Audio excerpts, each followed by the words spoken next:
Ask her the wrong question, and you will not get a second chance to answer correctly.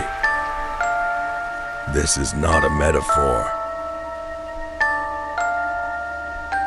Multiple accounts, recorded across more than 20 years, describe the same encounter, the same sound, and the same single narrow window to survive it.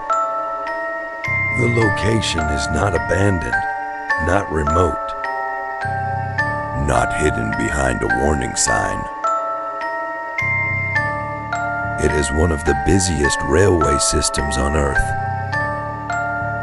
carrying over 3 million people through the same stations every single day. Somewhere inside that loop, this is dead coordinates. Tonight's case, the Yamanote line, Tokyo, Japan. Every case in this archive begins the same way. A location, a date, and a gap in the official record. Tonight's case is different.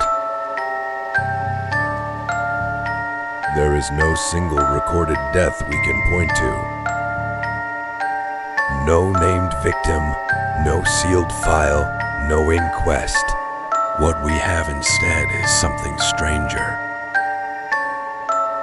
A story that updates itself, spreads through first-hand testimony, and somehow still finds new witnesses every year. The Yamanote line has circled central Tokyo since 1925, when the final stretch between Ueno and Kanda completed a loop 40 years under construction. 30 stations, 34.5 kilometers. A train passes roughly every 2 to 4 minutes, carrying more than 3 million passengers across the city every day. By every measure, one of the safest, most predictable transit systems ever built. And yet, for at least 2 decades, transit workers along this same loop have quietly avoided certain shifts at certain stations after midnight. The story they tell is about a girl who was never given a name. A girl who, according to every version of this account, lost her legs to a train on these same tracks and never stopped looking for them. Act 1. Long before this story had a name, Japan already had a version of it. In the decades before this case file,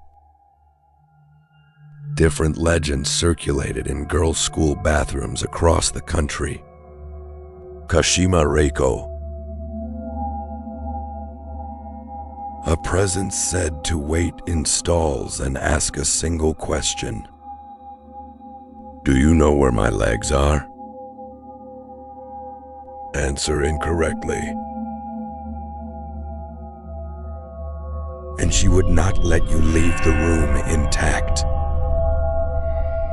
The only documented way to survive her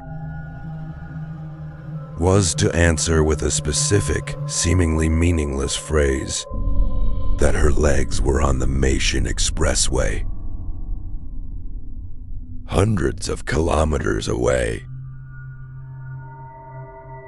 Sometime in the 1990s, that legend changed address.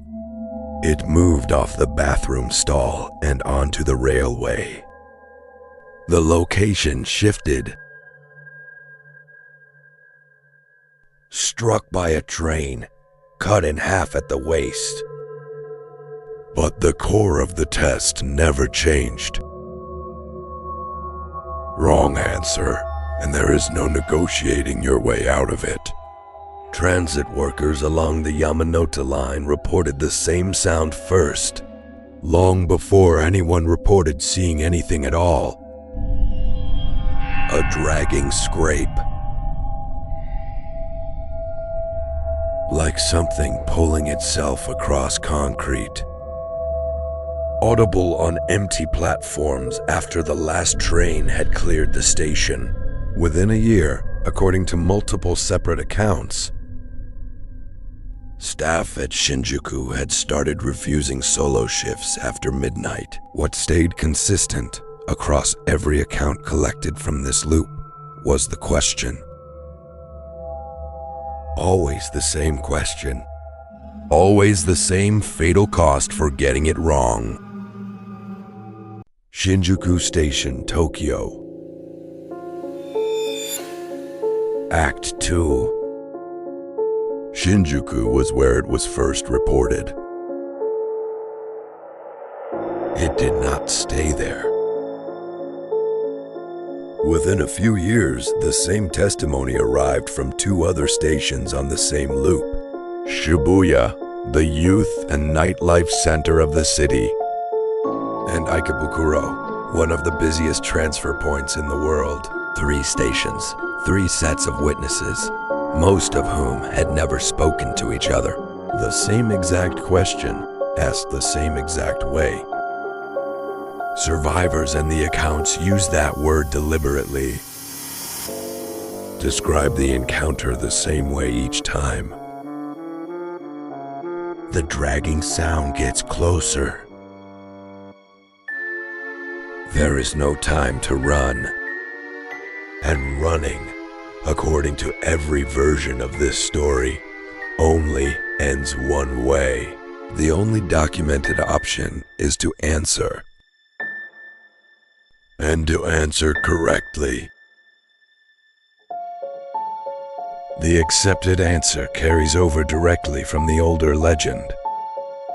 The Meishin Expressway. Shibuya Station, Tokyo. Say anything else? And the story does not record what comes next in detail. Only that the witness reporting it did not survive to describe it themselves. One transit employee, whose account has circulated for years without official confirmation, claims to have answered correctly during a solo closing shift at Ikebukuro. He never explained in any version of the story how he knew the right words before he'd ever heard the question. Ikebukuro Station, Tokyo. What makes this case difficult to close isn't a lack of witnesses. Dozens of overlapping accounts spread across 3 stations in more than 20 years, with no single point where the story clearly began. Transit logs for the relevant period exist. Most are unremarkable. At least one, according to a second-hand account never independently verified, was sealed and later lost. That detail alone, a sealed file with no recorded reason for sealing it, is the closest thing this case has to physical evidence. And it is not much to build a case on. Act 3.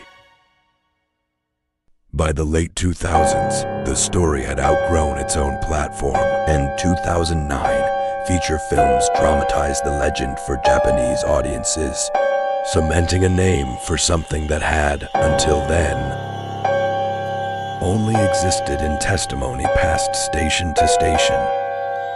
A story that started as a quiet thing transit workers didn't talk about in daylight became something audiences paid to be frightened by on purpose.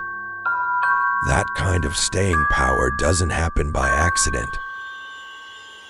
It took an old rural fear, and he rebuilt it inside the most modern, most controlled environment Japan has. Steel rails. Electric trains. A system that runs almost without fail. Every 2 minutes for 20 hours a day. And somewhere inside that precision, a story that refuses to be explained by any of it. Today, all 3 stations remain in full operation, carrying millions thousands of passengers daily without incident. But maintenance logs along this loop. According to several independent accounts from current and former staff, still note occasional unexplained delays after midnight. Delays with no mechanical cause ever recorded against them. No one we found has been able to confirm whether the question is still being asked. Only that the answer, if you're ever asked, has not changed. This case remains open the same way it opened. Without a name, without a death certificate, without a single point where the file can be closed. Ask her the wrong question, and you will not get a second chance to answer correctly. If you ever find yourself alone on a platform along this loop past midnight, and you hear something dragging itself across the concrete behind you, remember the only answer that has ever worked. The Meishin Expressway. This is Dead Coordinates.